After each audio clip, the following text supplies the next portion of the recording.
Our next speaker, Tobias, is a German free software advocate, former member of the GNOME Foundation's board of directors, and Pythonista. He acquired a master's degree in security and forensic computing and a PhD in decentralized PKIs. He's working as an IT security consultant and loves to build and break stuff, especially making security systems usable and bringing them to the masses. The talk is Unlocked, Recovering Files Taken Hostage by Ransomware, and Tobias is going to explain to us how to decrypt files hijacked by Black Basta, the second most used ransomware in Germany. Please give a warm welcome and huge round of applause to Tobias.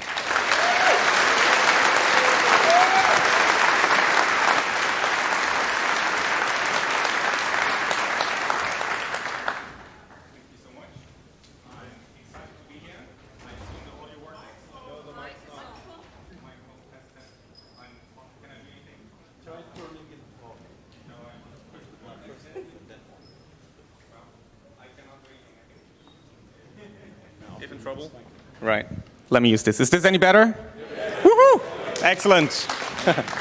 What a great start. I wonder whether anybody sabotaged our operations here.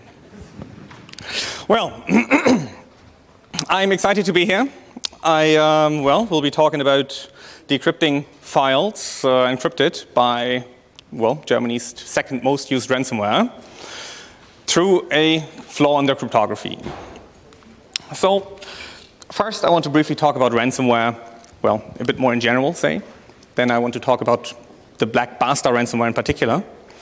And then I want you to take away that despite decryptors being available, you should really try to protect yourself from ransomware in the first place. Sure, now there's one more decryptor available, or there will be, because after the talk we will upload everything to GitHub. But there's about 100 ransomware groups, and if you're not prepared for an incident, then it may very well hit you. Ransomware. Ransomware, usually infects your organization, encrypts your files, exfiltrates them to the gangsters' infrastructure, and then they want money from you. They want you to pay a ransom, usually for two reasons.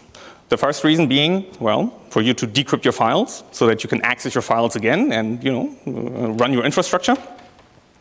And the second reason they want money is to not publish the files. So this double extortion technique has been very popular in the past and has proven to be very successful for these ransomware crews. You may decide to pay up. You may decide to pay the ransom because, after all, it may be less expensive than recovering the files and restoring all your infrastructure. But you don't have any guarantees, right? If they don't deliver their end of the deal, then, good luck suing them. Even if you do pay up and restore your infrastructure, you will need to secure your infrastructure against the next threat that is coming. Because there are so many, threat actors out there that because you have been pwned already once, it's quite likely that the next crew will own your whole network, the next week. The damages these ransomware gangs incur are most obviously the direct payment for the ransom, right? If you pay up, then this is the most obvious damage that you have. But of course, you're also losing your data, and you will have to rebuild the data that you have lost, your virtual machines, your databases, everything you will need to somehow get from backups or, restore through other means. The media may not appreciate that you've been breached. Usually, these ransomware gangs, they are quite vocal about who they have breached and who they have attacked and what files they have extracted. And you may suffer from reputational damage given all the files that are exposed. And in any case, I'm saying it for the third time now and then I stop, you will need to rebuild your infrastructure and harden it in any case to prevent the next incident. So I think it's quite smart to think about IT security before bad things happen. Of course, when things have happened, it's easy to see the necessity, but it's way cheaper to protect against threats before anything happens. As for the victims, many organizations have fallen victim to ransomware. organizations that are big and well-staffed and that should probably know better. One of the relatively well-known incidents was the Maersk incidents, which technically was not really ransomware because they, NotPetya actually destroyed data without any possibility to recover the data, but they were not operational for weeks, and it cost them a lot of money. ABB, big Swiss company, hundreds of thousands of people work for this organization, IT-driven organizations, defense contractors, defense companies, many big, well-staffed organizations fall victim to ransomware. These ransomware attacks, they are following oftentimes a typical pattern. So somehow they get an initial foothold in your infrastructure, either through public scans, right? You're using Shodan, just normal stuff that everybody else can do, no magic involved. They send phishing emails, they do a reconnaissance phase, trying to target your employees, getting information from LinkedIn or public registers, your website, and then they try to somehow infect one machine in your organization. Once inside, they gain privileges, they look for further credentials to roam around your network, to identify services, identify data, and there have been reports of these attacks happening within 20 minutes or so, from a regular user to domain admin in almost no time. And especially now during the holiday season, probably the alerting chain, the chain of command is not as good as during normal times, say. So these attacks, they can come and execute their bad payload very quickly. So once they've identified all the data that looks valuable, appears to be interesting, they exfiltrate the data to their own infrastructure, and then, with the aim, of course, to then threaten with a publication. And to increase the pressure on your organization, oftentimes, but not always, they delete all the backups and they encrypt the data. So we've also seen incidents where they don't necessarily delete and encrypt everything, but it, of course, increases the pressure on you to pay the ransom if you cannot access your data. The Black Basta crew in particular has been around since April last year, 2022. And it evolved as a Conti, or from the former Conti group. Conti, they disappeared over the war against the Ukraine, with the Conti members leaking their internal documentation and programs and everything. And then, hackers gonna hack. The former Conti members, they did their own thing, and some of them did Black Basta. In these good 1.5 years, they have published 320 breaches on their own website, on the darknet, on their Onion page. That's quite a lot, I think. And this is the absolute lower bound, right? This does not include the organizations that have paid up. So, because, part of the deal for paying the ransom is that you are not being listed on their webpage.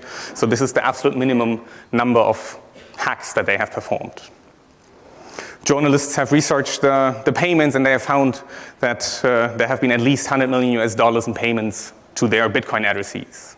So it's quite a big organization, I would say. $100 million turnover is quite a bit, I would say.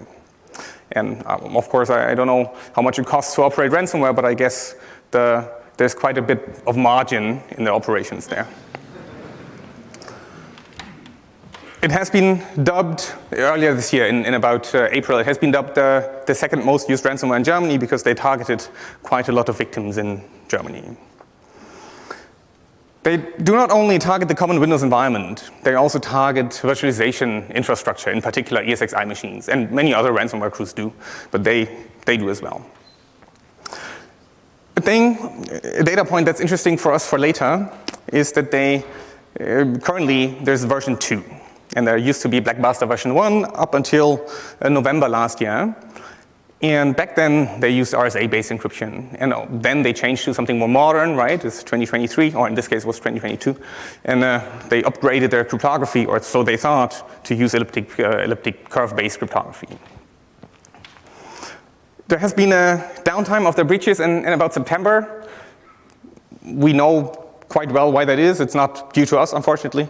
But despite this gap there in September, they publish a breach about every other day or every third day. if you take the average of the last 6-7 months.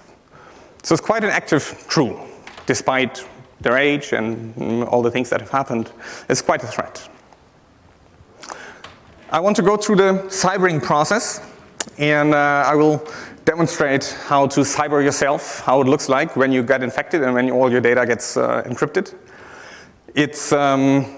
I'm using a sample that you can take from GitHub. It's a relatively current sample. It's from this version 2. You can download and execute it yourself, but I mean, I think it goes without saying that you should not run it on your production environment, right? But you never know. It's late and holiday season. People may not be thinking clearly. So please don't do it on your real ESXi server running real workloads. It's actually not too interesting. You see I have a gigabyte file which is resembling our virtual disk image.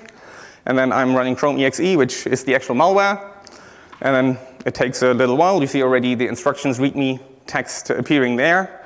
And after a little while, when it's finished, it'll pop up the ransom note asking you to, well, log on to their website, enter this ID so that they can identify who you are. And then you get to, well, negotiate with them about how much they think you should pay up, or you should pay for the ransom. Once the encryption is finished, you will see this ransom note, this instructions readme.txt, and you will see that the file has gotten slightly larger, about 314 bytes larger than it used to be. And you see that it has a dedicated extension, and well, they target the per victim, right? So every victim gets their own dedicated piece of malware with their own encryption keys, and in this case, their own file extension and the own ID that you've seen just before. And these 314 extra bytes, they are for this information, for who you are and the state of the encryption and everything. Looking at the encrypted file. Oh, I should have said that the file, for demonstration purposes, contained all zeros. So it's just a payload of all zeros for simplicity. And before I had actually included how to do that in Windows because I thought it was amazing how difficult Windows makes it to create a file of just zeros, but I skipped that for brevity. So you see the file contents there, and you can see two things. Or maybe you cannot because the contrast is quite bad, but I'll tell you what you see. So first of all, you see that there's plain text in between, right? Or rather, there's ciphertext in between the plain text. So the ransomware, the malware, does not encrypt the full file. And it's quite common, actually. The modern ransomwares, they don't encrypt the full file for efficiency reasons because they don't want to, or they don't need to, destroy the full file. They just need to make it unusable. They just need to render it unusable for, in this case, the ESXi daemon, the virtualization. And it turns out that, yeah, if you destroy about a third of the data, then for the most part, you cannot use your virtual disk image anymore. And there's another thing that you can see. It's the ciphertext. You see 2 blocks of ciphertext there. And these 2 blocks, they are the same. In fact, they are the very same. These are the very same bytes. So the input has been all zeros, and the encrypted ciphertext, the blocks, they look the very same throughout the file. The blocks that are encrypted, they follow a certain pattern, and through reverse engineering and experimentation, we find this pattern, and in fact, we're also not the first ones to find this. There has been a blog post by Zscaler in last December describing this pattern also to determine which blocks are encrypted. So we now know which parts of the file are encrypted. So we know where the ciphertext blocks are within the file, and it depends on the file size. The part we don't know yet is how the ciphertext is determined, and we will look at the ciphertext now. I will take a very brief 1-slide detour into encryption and into the encryption that they use, the Black Basta malware. They use a stream cipher, in particular XChacha20 is not so important, which stream cipher they actually use. They probably should have used an integrated cipher that does everything for them, but for efficiency reasons, they probably decided to do it themselves. And when you do it correctly, the proper way of using that, well, I mean, the most proper way is to just use an integrated cipher and don't take care of any of that, because the cipher will take care of it for you. But if you want to do it half manually, like they do, then you should probably generate a cipher stream, a key stream that is as long as the plaintext that you want to encrypt. And then combine them with the XOR operation, and then you have a ciphertext. And of course, this is a very simplified depiction of how it looks like. You would XOR the actual blocks, right, of 64 bytes or whatever you have. You wouldn't XOR your gigabyte with another gigabyte. That would be silly. But it's just for depicting of how it would look like. What the malware does, instead of doing the correct thing, is they generate these random bytes, the key stream. And they use the same key stream for each and every chunk of the file. So they generate 64 bytes in the Black Basta case. And they use these 64 bytes for each and every chunk that we have seen before, right? For the encrypted chunks of the file, they use these 64 bytes to XOR it onto the plaintext to generate the ciphertext. For the mathematically inclined, I've provided a simple formula down there. The ciphertext is the plaintext with a key stream, which is generally true. That's also true for them. The XOR operation means we can reverse or we can rearrange the equation and get the key stream if and only if we know the plaintext. So the idea is, if we somehow manage to find plaintext in our encrypted file, which, I mean, at first seems silly, right? Because everything is encrypted. How would we know whether there's plaintext? But bear with me. I'll get onto that point very shortly. If we find some plaintext, then we can rearrange the equation and we can get the key stream, take these 64 bytes in this case, apply it to all the encrypted chunks of the file, and recover everything. It would look like roughly like this. So we assume we have some plaintext from somewhere, either from a backup, right? Because we have an earlier version of our database, and databases are append only, so we have the first whatever chunk we have found in our backup. Or we can regenerate because we know it's very structured. We can guess data maybe. Or for some other reason, we know these plaintext bytes, and if we know them, we can get hold of the key stream. With the key stream, we apply to each and every chunk, and then we can decrypt the whole thing and have the plaintext. There's one case which makes this extremely easy. And this is the case for VMware disk images. Because they often contain stretches of 0 bytes, except if in the past you've written to each and every sector of your hard disk, which has not happened for us. So if you have some sectors that have not been written to of your virtual hard disk, then you may very well find plain zeros. Well, and then it's basically gratis. You basically get the key stream for free. You apply this key stream to all the other encrypted chunks of the file, and you recover the plaintext. This is quite good. The malware does this per file. So for every file to be encrypted, the malware creates a symmetric key and then does its encryption logic. So you would need to repeat this process for each and every file. The code that does the encryption through reverse engineering looks a bit like there in the upper right. We verified this hypothesis that we've just presented by looking at the decompiled code. We see that they do indeed generate this key stream. They initialize it there in the first line. They use this key stream for the actual encryption of 64 bytes, right? There's the 64 in the upper right. And immediately thereafter, they discard this key stream, this Crypto++, relatively well-known library for doing cryptography. And they discard this key stream only to reinitialize, to recreate the very same thing for the next block. So it does indeed, use the very same 64 bytes. We can see it in the decompiled code. And, well, this allows for recovering the file. The encryption, if I were to operate a ransomware, I would look for efficient solutions. The current way is not very efficient.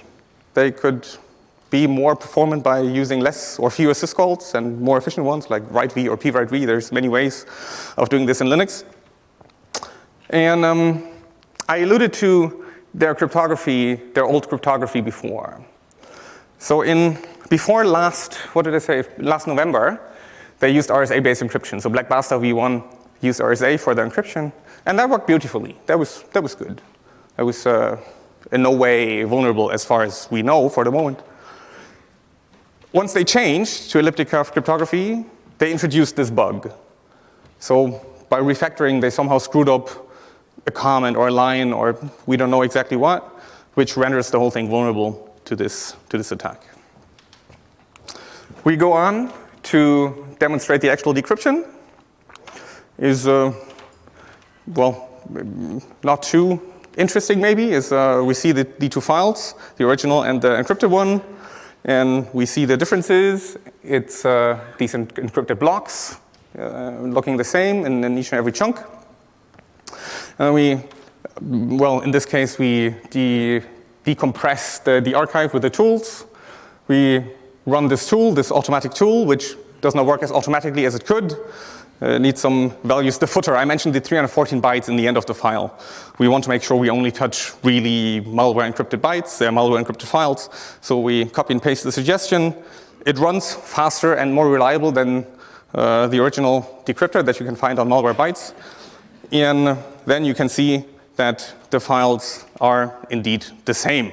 If so, it calculates the correct hash sum, checksum.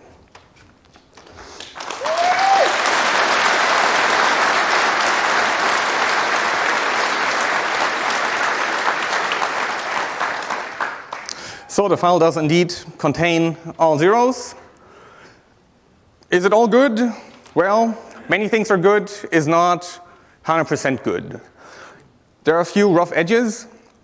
You may remember the encrypted chunks, the parts of the file that are encrypted. And if the file is less than 5,000 bytes, then they use the full keystream. Then we cannot recover anything. So small files we cannot recover. Files up to a gigabyte, they work for us perfectly.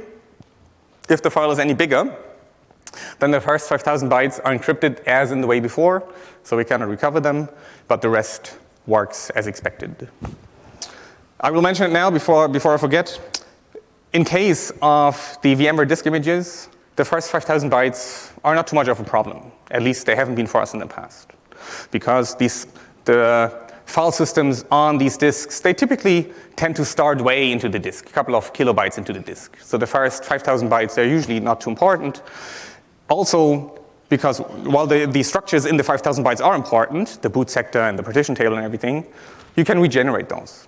By having the rest of the disk, you know the partition layout, you can regenerate the partition table, bootloaders are for free, you can just install a new one. So throwing the first 5,000 bytes away has not been too much of a problem for us. For disk images.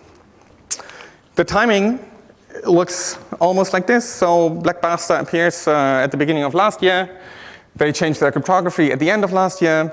Zscaler describes this new variant. We started looking at Black Basta because we're curious.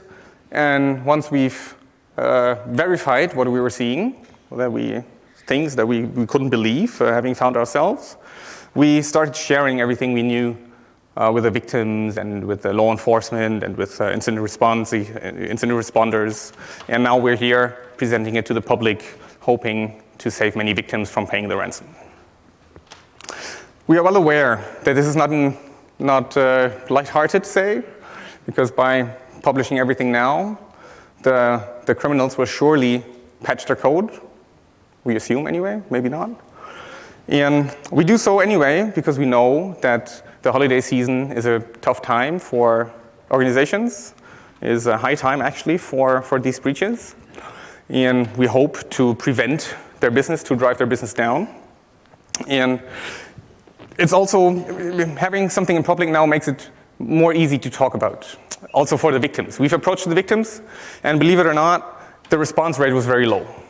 But also not too surprising, knowing victims, they get those messages, they get many of those messages like, oh, nice infrastructure, you seem to have a problem, we can help you. Wouldn't it be nice if you took our zip file? Here, please open it. It's difficult. Having something now makes it hopefully more credible and hopefully, makes organizations believe that they do not have to pay the ransom. We just earlier today, just a couple of minutes actually ago, everything has been put on GitHub.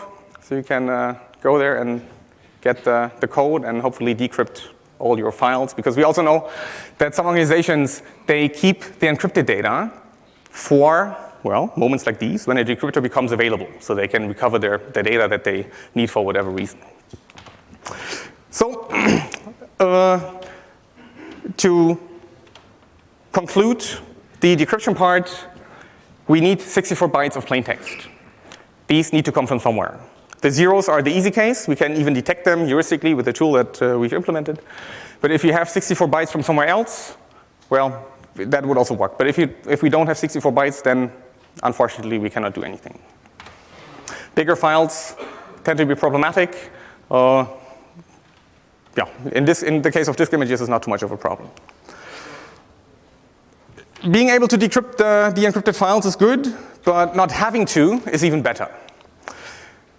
Remember the common playbook of these cyber criminals, the typical way of compromise, say. We know that many organizations are well aware that their maturity is not as good as it could or should be. And again, it's most likely easier to invest up front rather than pay up later. So just hopefully convincing some people to start taking IT security seriously before it costs real money. A few suggestions on how to not become a victim of ransomware is addressing these typical, say, path in the compromise. So you could work with whitelisting applications, only running signed code, and in particular for these common ransomware path, you may want to have a very close look at your PowerShell configuration to not allow each and everything. You may well want to scan your exposure because many things are publicly known. Let me rephrase it. Some people have found the attacker's infrastructure and know how they operate, and they use showdown APIs just like anybody else can. So you can do it yourself, and you can scan your infrastructure from the public internet to see how exposed you are. And then hopefully have a proper patch management to patch all your vulnerabilities. And it's probably smart to do it based on criticality, but not necessarily on technical criticality, but on how critical it is for your operations. We've talked about ESXi.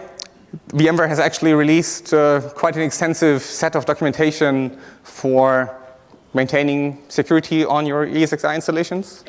But it applies to every other part of your infrastructure as well, of course. If you manage to have a decent privileged access management so that the attackers do not get from a user account to domain administrator in 20 minutes, then you're already good. You may want to have dedicated accounts that raise alarms when used, so that your monitoring goes crazy if a dedicated account has been breached, so that you know that something is not good. And, well, it sounds trivial, but backups help, right? No backup, no pity, everybody knows that. And funnily enough, organizations have backups, but it's actually not backups that you want restore. So it's important to actually test the restore, and not only test whether restoration works, but whether it's complete.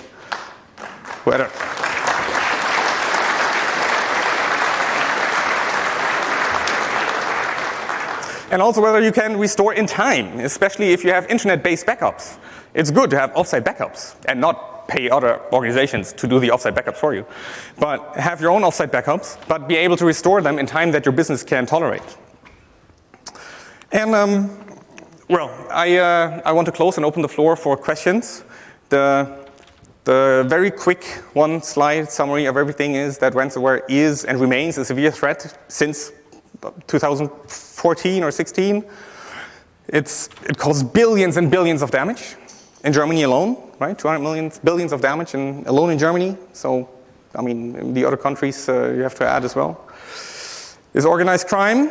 We know that the ransomware gangs, they operate in a very separated fashion, say. So one section is the customer service, the other section does the technical infrastructure for them, the other section does the actual malware, and so they have jobs in their organization, and just like any other well-organized criminal business.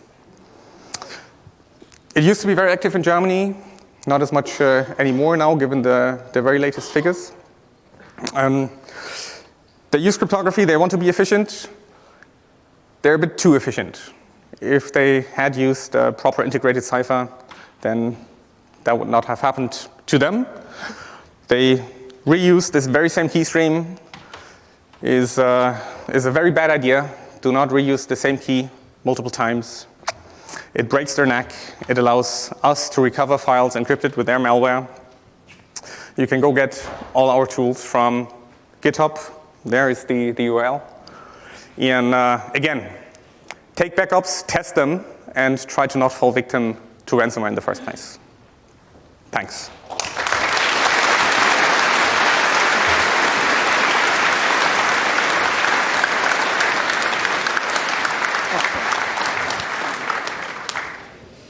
That was a fantastic round of applause. Can we do one more for Tobias?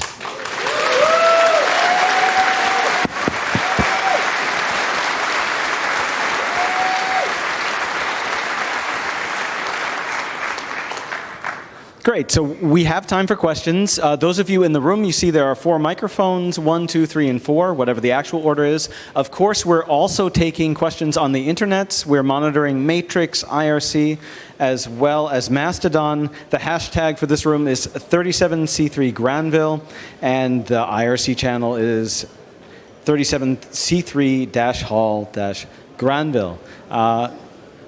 First question.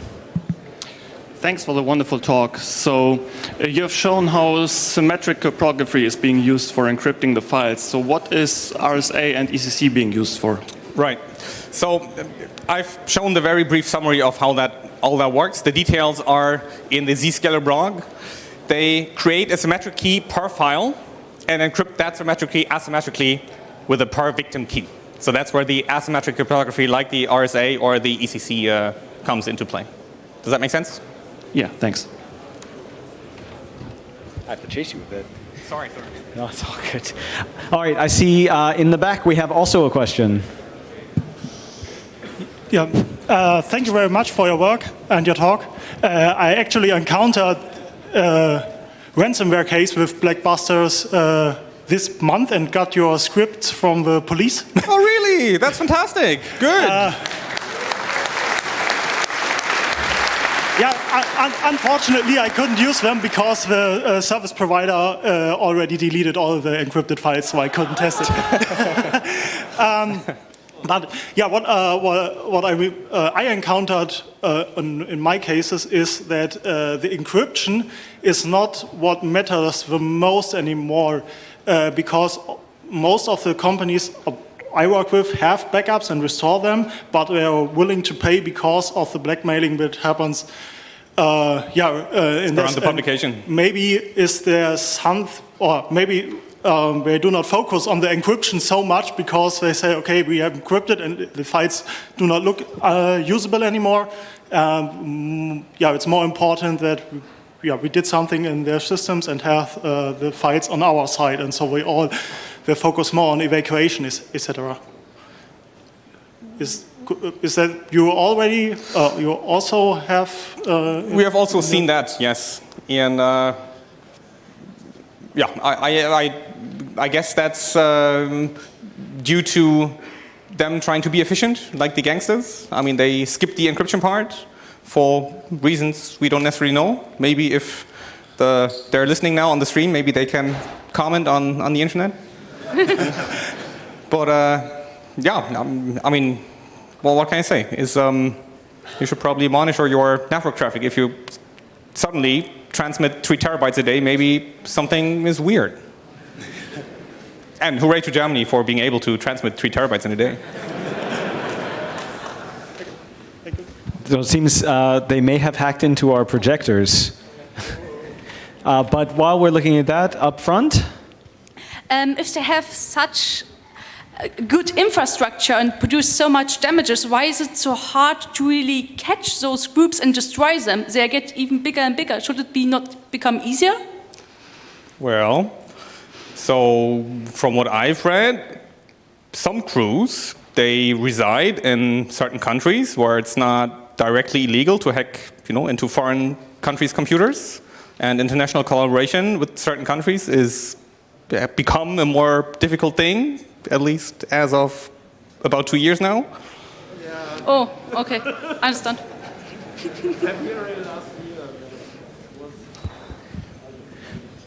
So up front here on the other side. May I? Please. Yeah.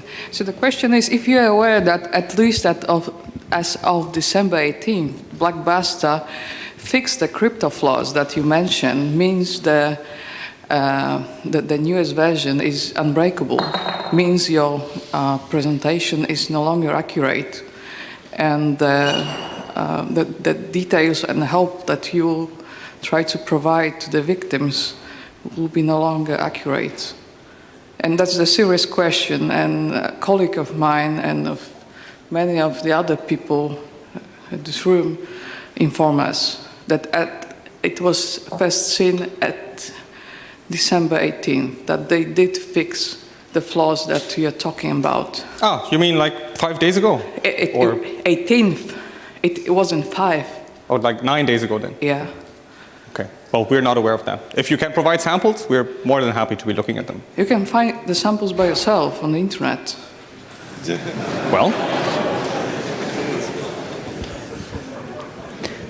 So we still have time for a couple of questions. I'd ask you to keep them questions and not commentary. Do we have any questions from the internet? We do. Yeah, we do. The internet is thank you for your talk. And we have a couple of questions. Let's start with the first one. Depending on the encryption, the question is the keystream used for the first 5,000 bytes initialized with different values than the 64-byte keystream for greater than 1 gigabyte files? And if no, couldn't you decrypt the first 64 bytes of those files as well? Yes, well observed. I'm proud. That's correct. But well, it was too difficult for me to put in with the didactic, say, methodology that I'm lacking. So I did not say that the first 64 bytes could indeed be recovered. All right, we have time for one long question or two short questions. I'm looking in the back right. Is it a long question or a short question? A little question. Okay, go ahead. Hey, I just wondered, you said that you need 64 bytes. So did you look into whether it's feasible for well-known file formats like JPEG or other stuff, if you can do that automatically? Right, it's a very good point. It is somewhat possible. So far, we have not found enough structure in common file formats to do that. But in principle, you're right. If we had file formats that have fixed structures, fixed bytes in place, then yes, we could use those. Thanks. And we don't need 64 because we can, brute force some and make educated guesses. We have not done that yet, but it's on GitHub. I invite you to send patches. All right. Do we have one short question from the internet? It'll be the last one. It's more of a political question. So you talked about preventing ransomware, and wouldn't be a possibility to disallow paying the ransom or to force companies to publicly announce if they have been ransomed? Would that make a difference? Do you have any input on that?